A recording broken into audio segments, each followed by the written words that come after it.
What's up mga ka-technician? Nagbabalik ang DIY po ng technician. Sa mga hindi pa nagsasubscribe nyo guys, subscribe na kayo. Click yung notification bell button, click nyo at like nyo rin mga videos. So yun guys, mag-review tayo ng withstand voltage tester. So ito guys yung item niya. So 0 to 3,700 volts na IGB tester, transistor tester, voltage tester, diode, MOSFET guys, sa triode guys, kayang-kaya niya i-test yan. MOB guys, kaya niya i-test. LED, saan pa ba ito? Kaya niya rin guys yung backlight guys. So, pwede din gamitin to as backlight tester. Ayan, so, ayan guys. At may mga kasama siyang mga item dito guys. Okay? So, buksan na natin siya. So, ang mga kasamang item dito, kasi guys, kit na tong binili ko. So, itong mismong withstand tester niya. Ayan o. Withstand tester, voltage tester. So, withstand, big sabihin po yan guys, yung pinaka maximum niya na kayang i-handle yung voltage niya guys. So, hindi lang talaga guys transistor, or hindi talaga guys para sa transistor lang yan. So, dapat sinulat lang nila dyan na withstand voltage tester. Okay, para sa mga semiconductor. Ayan. Capacitor, mga ganyan guys. So, ito yung mismong item niya. At meron dito tayong fast discharging. No polarity, no spark. Sa po to guys, sa capacitor para discharge agad natin yung capacitor kapag nilagyan natin siya guys ng voltage. Okay, so tuturo ko rin sa inyo guys kung paano ito gamitin, pero madali lang gamitin to guys. At meron siyang kasamang clip or yung alligator clip guys. Ayan o, alligator clip dito. Tapos meron pa rito guys. Ayan. So gagamitin natin yan syempre. Eto guys, syempre sinama ko na rin to para kung may itetest akong SMD component. So at least meron ako nito guys. So ayan, ano lang din siya guys, clip. So bali ang clip nito guys ay isa positive tapos isa negative. Ayan. Okay. So hindi po sila magkasama guys. So ito positive, ito negative. So, pero hindi ko man magagamit to sa ngayon guys. Pero syempre mas maganda na yung full kit guys, para in case sa emergency kunyari kailangan natin mag test ng SMD, at least meron na agad tayo nito.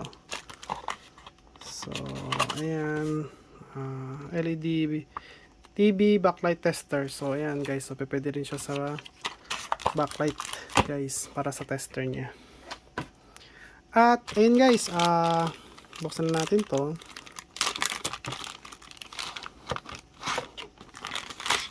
So ayan, meron siyang manual, pero guys syempre hindi naman natin kailangan ng manual. Okay, pero ayan yung mga kaya niyang i-test. So simula tayo dito guys. So ayan guys, kaya niya i-test to guys. So IGBT kaya niya i-test. Okay. Tapos kaya niya i-test ang MOSFET. Ayan guys. Tapos kaya niya i-test ang transistor. Ayan guys. Kahit na maliit yung transistor, kaya niya i-test yan. Tapos dito, kaya niya i-test ang diode. Ayan, lahat ng klaseng diode guys. LED, Schottky diode, at saka yung Zener diode guys. Kaya niya rin i-test syempre yung signal diode guys. Tapos ayan transistor guys, kaya i-test, or yung triode guys. So kaya niya i-test ang eto guys, triode din guys, transistor. So dalawang klase ang transistor. Tapos capacitor guys, kaya niya i-test syempre. Ayan. So at least may idea kayo guys kung ano yung kaya niya i-test. So ito kasi Chinese version itong sa kabila naman ay English version. Okay. So, ayan, at tagin na natin to. So, eto guys, madali naman gamitin to. Lagay nyo sa red to red, tapos black to black. At meron tayong mga component dito na pwedeng i-test guys. So, tanggalin muna natin to rito. Ito lang kailangan natin. Hindi na yun kailangan guys. So, para pag nag-test tayo ng capacitor, may pang discharge na agad tayo guys. So, bale ito guys, meron siyang charging port para sa type C. Ayan. Tapos ito yung on-off niya. Tapos, the rest guys, ayan lang. Okay. So, sa next video natin, bubuksan natin kung ano yung loob nito. Pero sa ngayon guys, hindi pa. So, magte-test muna tayo guys kasi sigurado na ang test natin dito ay matagal-tagal to guys. Kasi itetest natin lahat ng meron akong component dito. So, syempre, simulan natin sa may capacitor guys. So, kunin ko lahat ng capacitor na high voltage capacitor. So, ayan. At, syempre guys, on na natin siya. Ayan. So, pakita ko muna sa inyo guys yung mga nakasulat dyan. So, ito yung indicator guys. So, charging pagka red, green full charge, blue low voltage, tapos yung working niya ay kulay orange. Ito yung start guys. So, pipindutin nyo to kada mag-test kayo. Kasi sa ngayon guys, hindi pa nagana. Okay? Kailangan start nyo rito. Tapos ito guys, adjust para sa voltage. Ito naman adjust para sa current. So, from 10 volts or from 0 volts yan guys. Kasi nandito yun na yun. From 0 volts up to 3,800 volts. O almost yan guys. Almost 3,800. Ito naman guys, from 0.01 milliamps up to 5 milliamps. Yung current niya. Ayan guys. Okay, tapos ito ang digital voltage or digital voltmeter niya guys. Volt lang to guys, voltage. So, walang current dito na makikita. So, test tayo ng eto guys, 450 volts na 100 microfarad. So, lagyan natin sa negative yung itim, syempre. Tapos, the rest yung positive. Ayan. So, 450 to, guys. Alisin muna natin to. Sorry. Para may make sure lang tayo, guys. Na 450 talaga yan. So, pindutin natin tong start. Tapos, ito adjust natin yung voltage up to 500 volts. So, start. Tapos, adjust natin tong voltage up to 500 volts. Ayan. Ayan, guys. And then, kabit natin ulit to.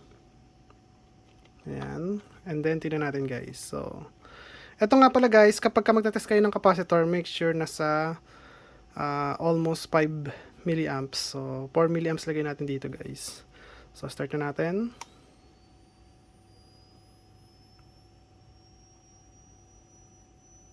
Tignan natin guys kung gaano ang kaya niya i-charge dito sa capacitor. So, taasan pa natin. Ayan. Para mas mabilis yung charge niya. Matagal i-charge yung 100 microfarad guys kasi mataas yung ano niya guys capacity or yung capacitance niya guys. So 450, tignan natin kung aabot ng 450 to. Ayan guys, tignan natin.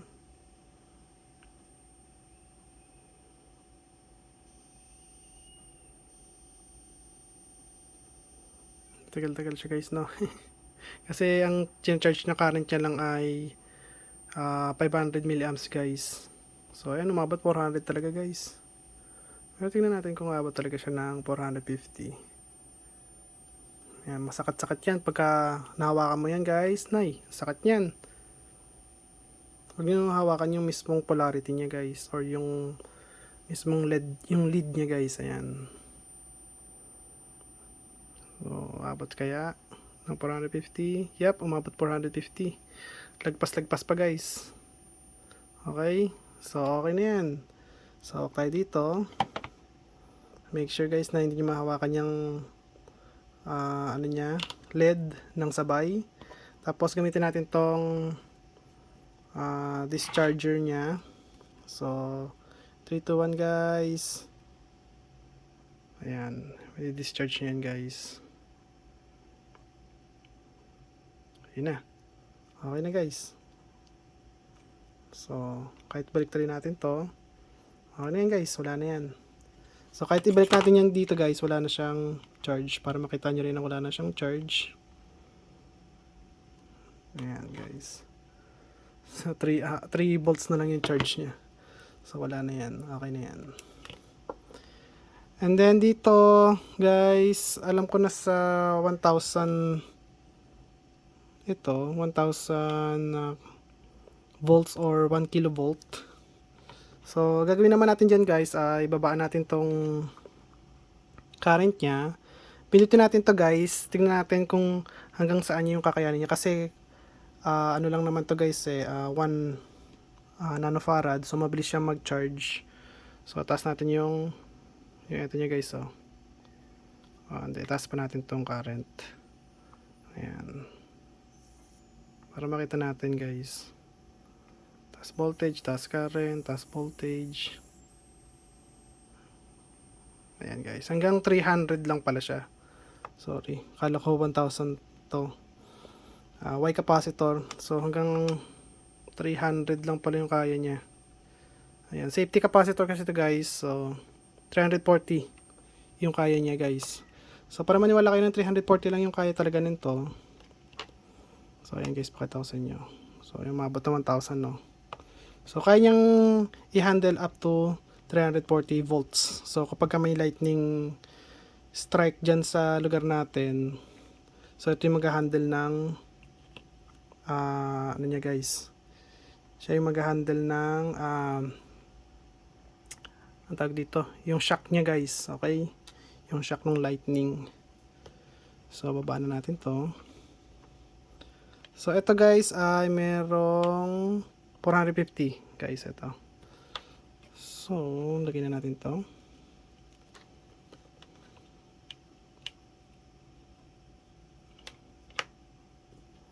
At baba natin to. Tingnan natin guys kung kaya niya ang 450 volts.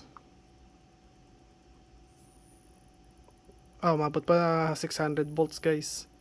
700, 800 volts. Ay, ayun na, nag-spark na siya guys. So kayang-kaya niya guys. Kayang-kaya niya yung sobrang taas na voltahe. So kahit na nakalagay dito is 450 volts, so umabot ng 800 volts. So discharge natin to guys. Ayun, kita nyo guys, wala daw spark pero nag-spark. Ang galing. So ito naman 630 volts.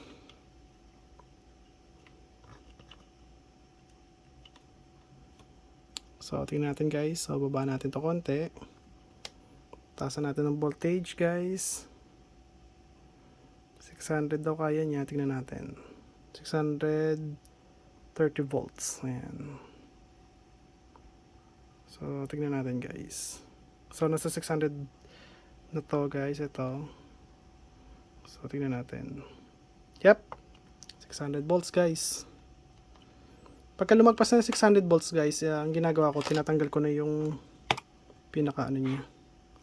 So ayan, discharge list natin to. Ayan guys, discharge na.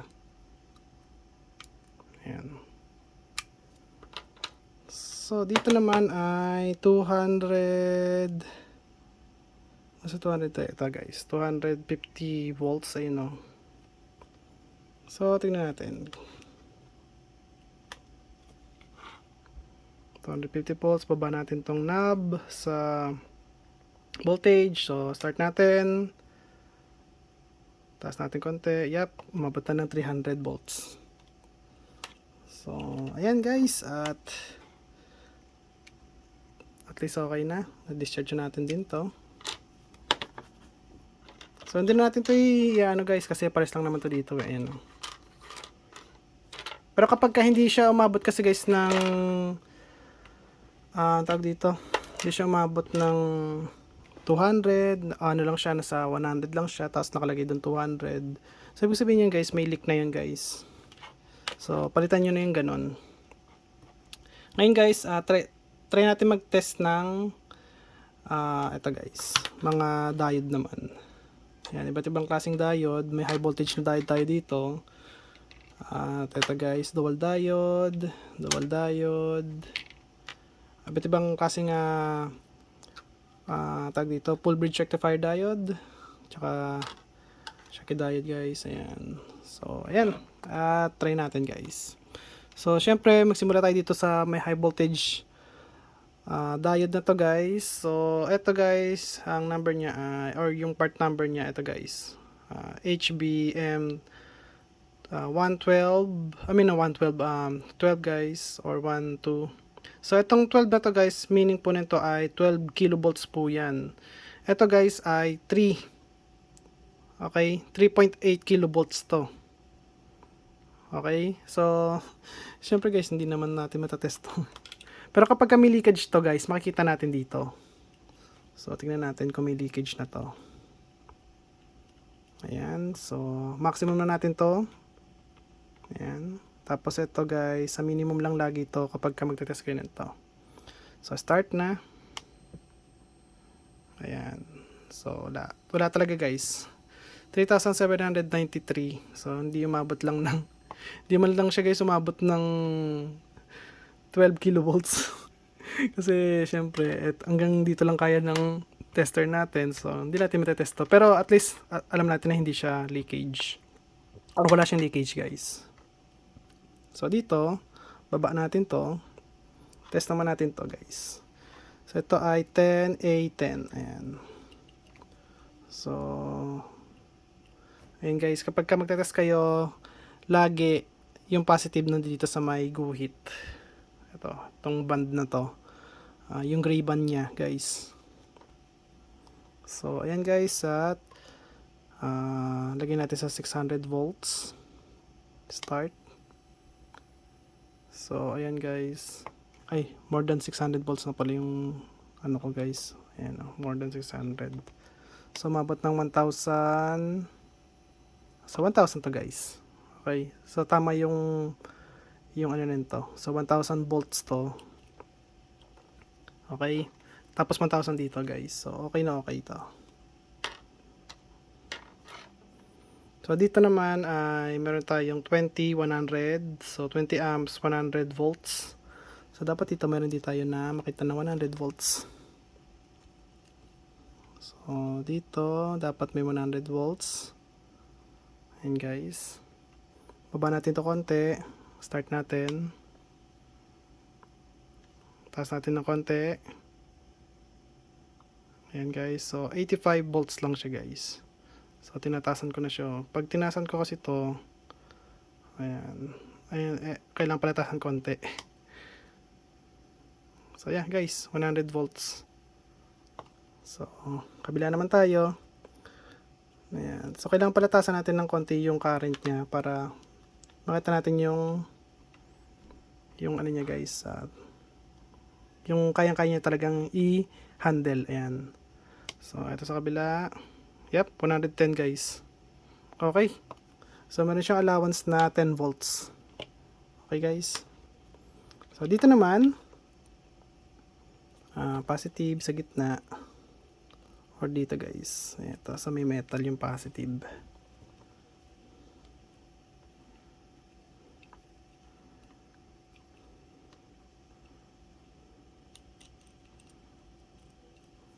Tapos dito yung negative sa may gilid. Ayan. So, eto guys, ilang voltage to? So, 200 volts guys. So, dapat meron tayong makitang 200 volts dito. Yep, 240 volts. Ayan guys. So, sa kabila. Pag inalis kasi natin to guys, nasa 1,000 megit siguro to. Ayan, 1,200 volts. So, dito naman tayo sa kabila. So, try natin ulit guys. So, ayan. 246, 47 volts. Ayan guys. So, 200 volts lang kasi to yung diode na to. So 247 dito. So meron siyang allowance na 47 volts. So yun ang kagandahan guys, nakikita natin kung ilan talaga yung allowance niya. Okay? So dito, ganun din guys. So positive, ayan, tapos sa positive. Tapos yung isa naman, kailangan dito sa may AC niya. Ayan. So tingnan natin to. Ito guys ay 1000 volts guys. So tingnan natin. Ayan guys, sumabot ng lagpas-lagpas pa ba? Ayan guys, sumabot ng 1,400. Meron pa ba guys? Kaya pa ba? Wala na guys, yan na yan. 1,423 volts. So sa kabila,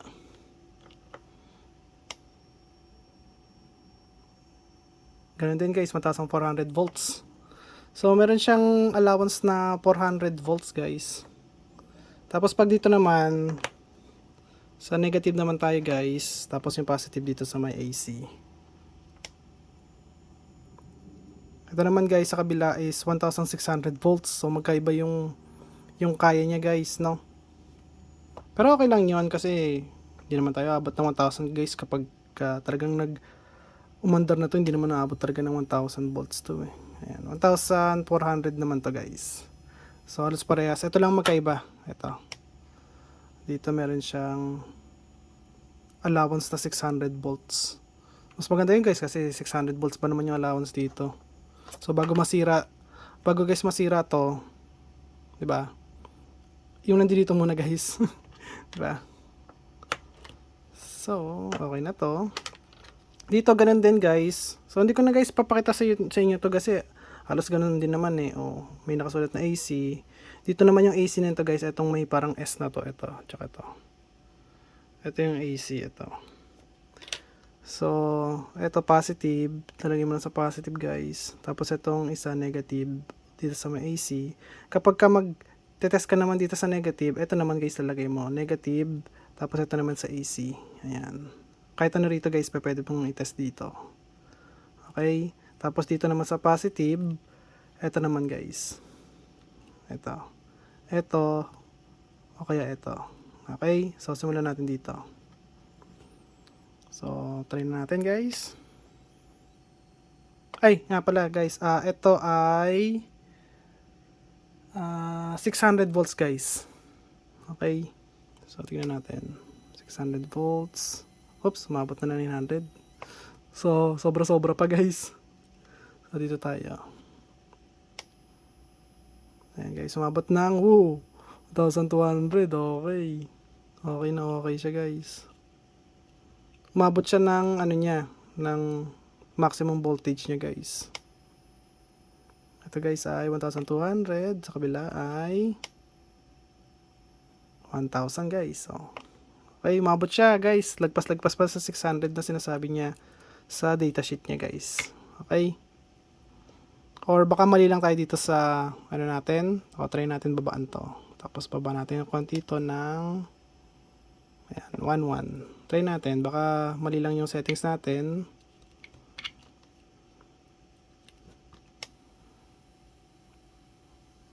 O yan, 1,000. Halos nasa ganun guys nga. 1,600 to eh. Pag tinasan ulit natin to. 1,700. 1,700. 700 guys. Sorry. 700 dito. 800 naman dito. Mataas pa rin guys. 'Di ba? 800 naman dito. Dito naman ay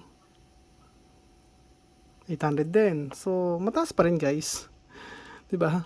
Kahit na binaba natin yung current niya, mataas pa rin siya guys. Ayan. So, sa TBS naman tayo guys. Ito.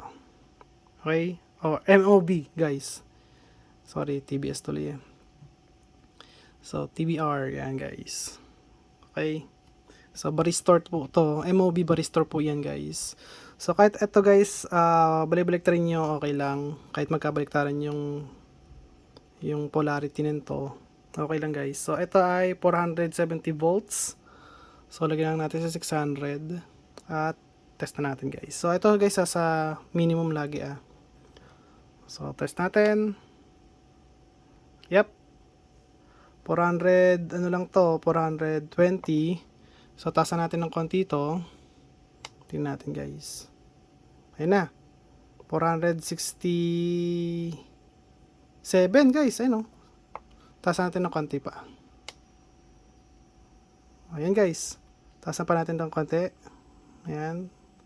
So, kayang-kaya niya pa rito. Taasan natin yung voltage konti. 480. Taasan na konti ulit to. Ano yung 4,000 tuloy? 487.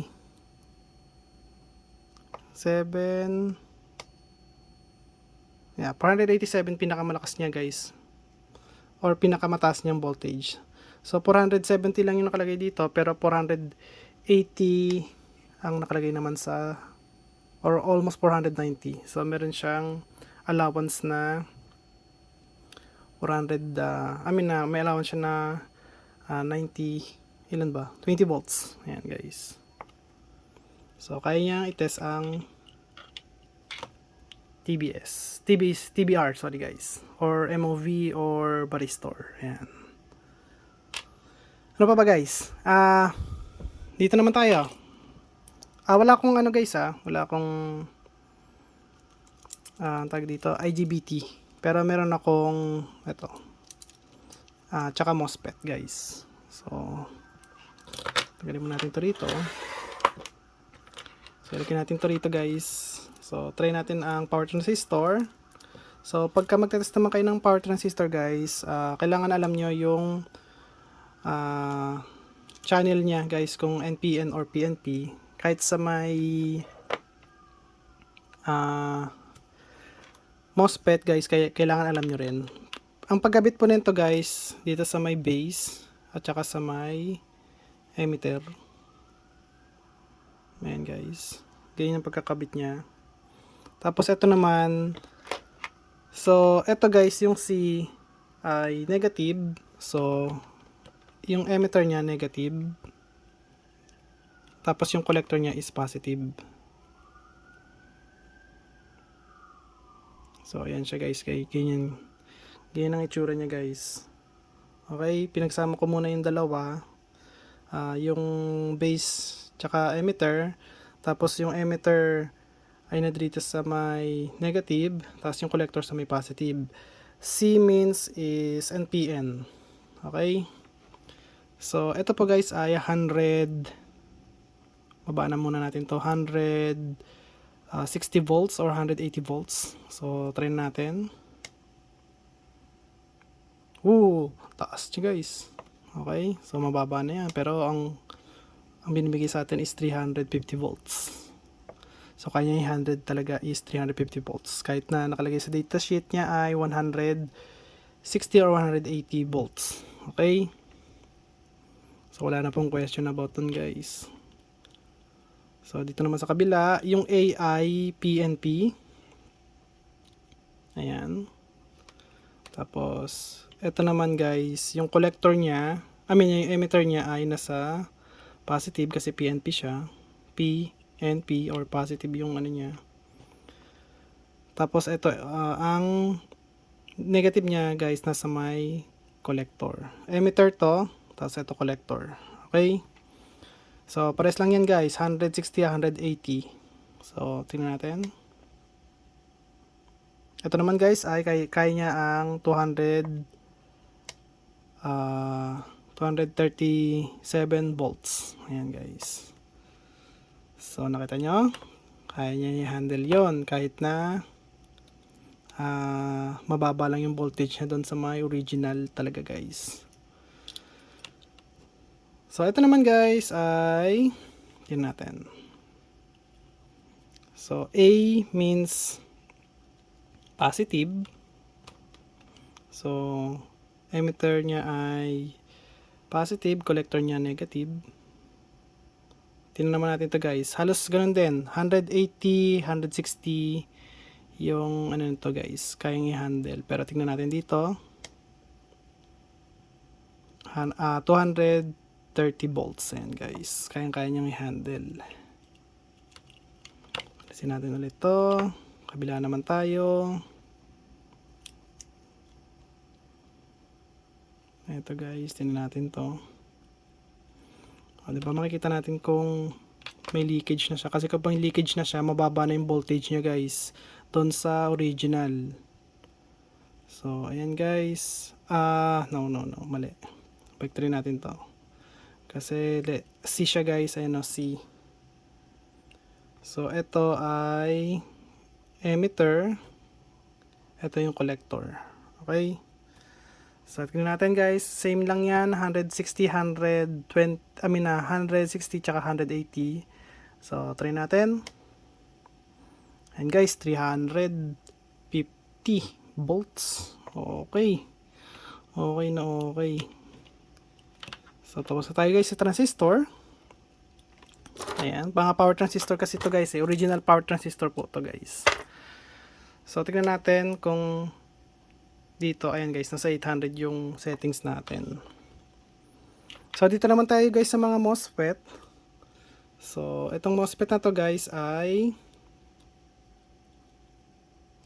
ayan guys. So ilang ano ba to voltage? Tingnan ko lang dito guys. So maximum voltage nito ay 200 volts guys. So N-channel siya guys. Ayan. N-channel. So, yung source niya dapat negative kasi N-channel siya. Tapos, yung drain niya is positive. Ito. Okay guys. So, make sure na hindi sila short guys. Okay. Ayan. So, 200 volts dapat meron tong or lagpas yung dito sa tester natin guys. So tingnan natin. Ayan guys, sumabot ng 220 volts.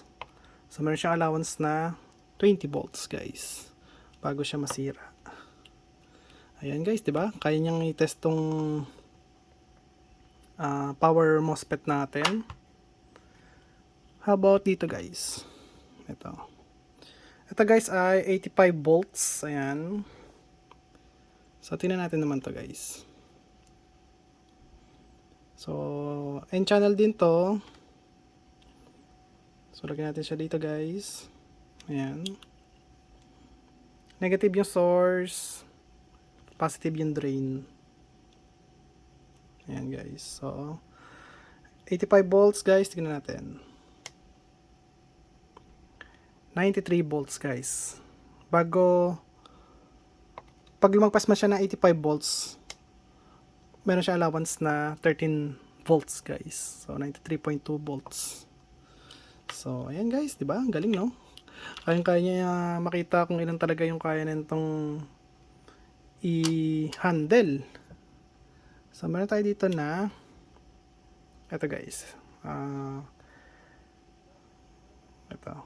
So Z44N guys, kaya niyang i-handle ay 55 volts. So, tingnan natin kung kaya niyang i-handle ng 55 volts.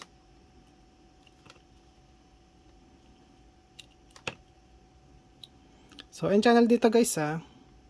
So, yung mga tinetest kong MOSFET dito ay N-channel. Wala kasi akong gaanong P-channel guys eh. Kasi halos pares lang din naman. So kapag ka P-channel naman guys, yung positive naman ang nasa source niya pagka P-channel. Pero kapag ka N-channel ay ang source niya dapat is negative. Ayan. And then ito yung positive sa may drain. At itry natin yan guys. 55 volts pero 65 volts dito guys. Meron siyang allowance na 10 volts. Ayan. Okay. Ganda. Ganda gamitin nito guys. Napakaganda gamitin. So last one.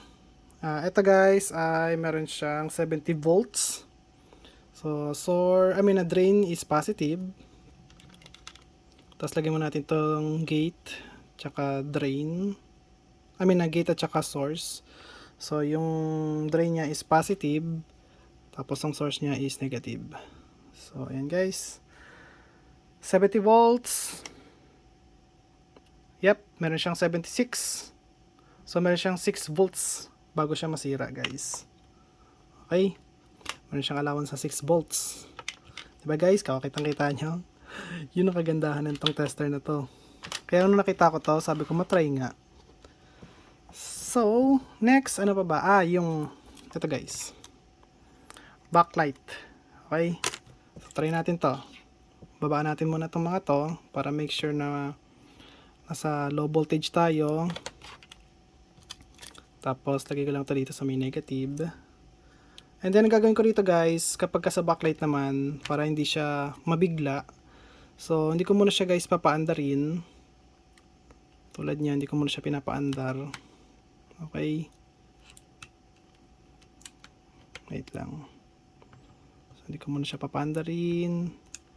And then ngayon, habang ini-start ko siya, itataas ko yung voltage niya guys. Ayan. So ngayon na nalaman ko na yung voltage niya is 91 volts, pwede ko nang itaas yung current naman, konti. Ayan, para lumiliwanag siya guys. So ayan talaga yung voltage niya guys. 112 volts. Okay? So wala na yan guys. Hanggang dyan na lang yan. So ayan, at least alam lang natin na 112 volts to guys. So paano kaya sa kabila? Try natin sa kabila guys. Sa kabila, makikita kaya natin yung mga sira katulad nito guys. Tingnan natin. So yung settings natin hindi na natin gagalawin, pero papaanda rin natin siya guys. Ayan guys. So nakikita pa rin yung mga sirang LED niya guys. Ayan o. Okay? So ayan ang kagandahan yan guys. Kahit na tag dito, kahit na may sirang LED, nakakapasok pa rin siya guys. Or nakakapasok siya tapos nakakalabas din siya. So nakikita natin yung talagang mga sirang LED dito guys. Yun ang kagandahan niya guys. So baba natin to ulit. At try natin ang ano yun? Zener guys, Zener. Wait lang, kunin ko yung Zener.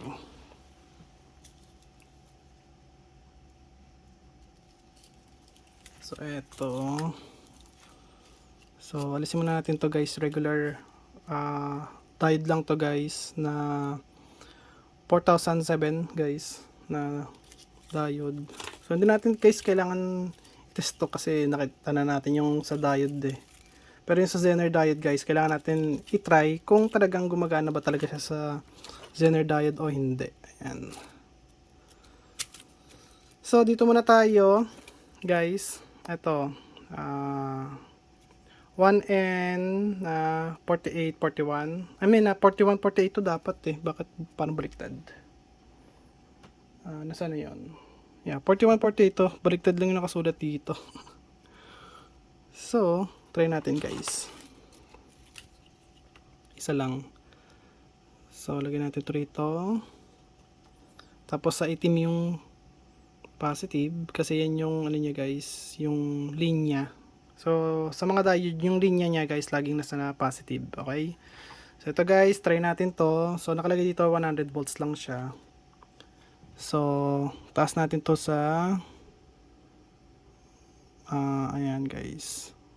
Ilang voltage to? So 600 volts baba natin. Ayan, 400 volts guys.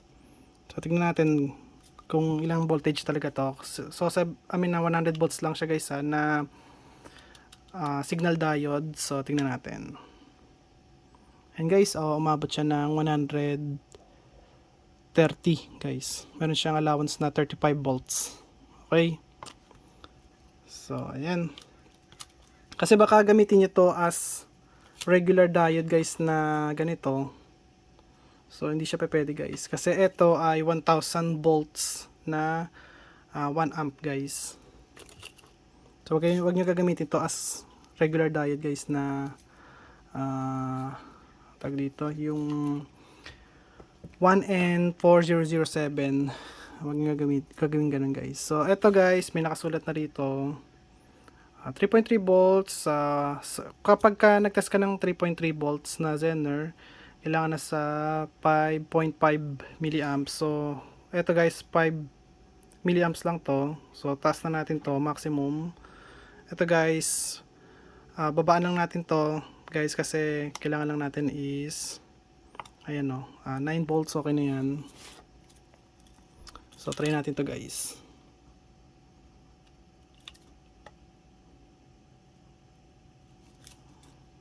(3.3) Ayan guys, 3.1. Kasi nga guys, kulang tayo sa may ano niya guys, sa may current niya, kaya 3.1 to. So imagine pagka 5.5 to, so sasakto yan 3.3. ayan guys. So sa ngayon wala pa guys, wala tayo, hindi natin kayang patasin yung current nito guys. Okay na yung ganyan. So ito naman ay ito guys, 5.1, kaya kailangan niya ng 3.5 mga nasa nandito guys. Ayan. So tingnan natin guys.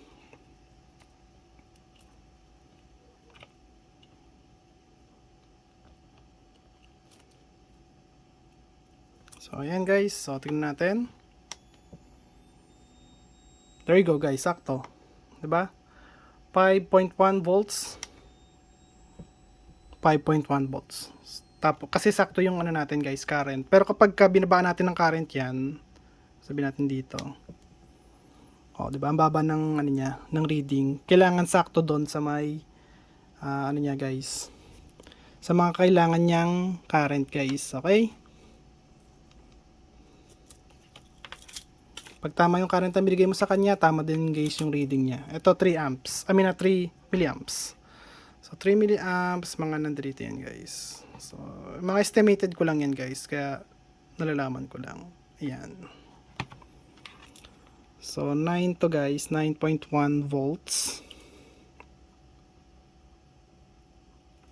Ayan. And then start natin. Saktong-sakto, 9.1. Diba? 9.1, 9.2. Basta sakto ka guys. Ayan. So ang 3 milliamps pala nandito. Ayan. Baba natin konti. Ayan guys. So basta tama guys talaga yung current na ibinibigay niya sa Zener. Tama guys talaga yung magiging reading niya. So dito naman walang nakasulat. Sabi sabihin niyan ay babaan ko to kailangan guys, pinakamababa, kasi habang tumataas yung voltage ng Zener diode, mas bumababa naman yung current niya. Pansinin nyo guys, sa 3.3 volts nasa 5.5 milliamps yung kailangan niya. Habang tumataas, nakita nyo bumababa yung current na inaano natin. So ayan, okay, ayan. So 12 volts guys, tignan natin. 12 volts. Ay, wala na palang 12 volts yun guys, kasi ang binibigay lang natin sa kanya ay 10 volts lang, or 9 pala, 9.4. So kailangan natin taasan ng konti. Ayan guys. So doon na mataas yun. Taasan natin guys. Ayan, 100 volts, okay na yan. So ayan guys, tignan natin. 12 volts, ayan, 12.2 volts. Okay. So next na natin. Ilang volts to? 15 volts guys ito. So tingnan natin to. 15 volts. 14.7 volts. Pag tinasa natin ng current yan, syempre tatama yung voltage yan guys. So next time lalagay natin siya. Wala. Hindi na tayo hindi na pala tumaas. Okay na pala yan. So, yun talaga maximum nito is 14.7 volts. So, hindi siya 15 volts guys. Pero okay pa rin yan. Siyempre, nasa tolerance pa rin yan. So tolerance ng Zener yung ano niya guys. So off lang siya ng 0.3 lang naman yung off niya guys. So, okay lang yun. So next, ito guys ay ano ba to? 24 volts guys. Ayan. 24 volts. Tingnan natin. Yep, sakto guys. 24 volts. Okay? So, ayan guys, kung may tatanong kayo about dito, grabe guys, halos napakadami ng test natin.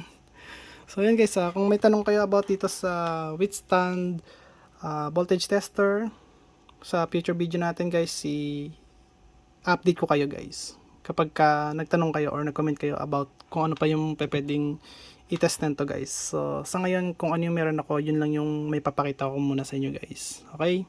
Tapos kapag suggest kayo kung na pwede ba i-test to, bibili ako ng component na yon guys, and then test natin yon. Okay guys, so kung nagustuhan nyo ang video ko, huwag kalimutan na like, share, subscribe, click notification bell button, click nyo all guys, bye, peace.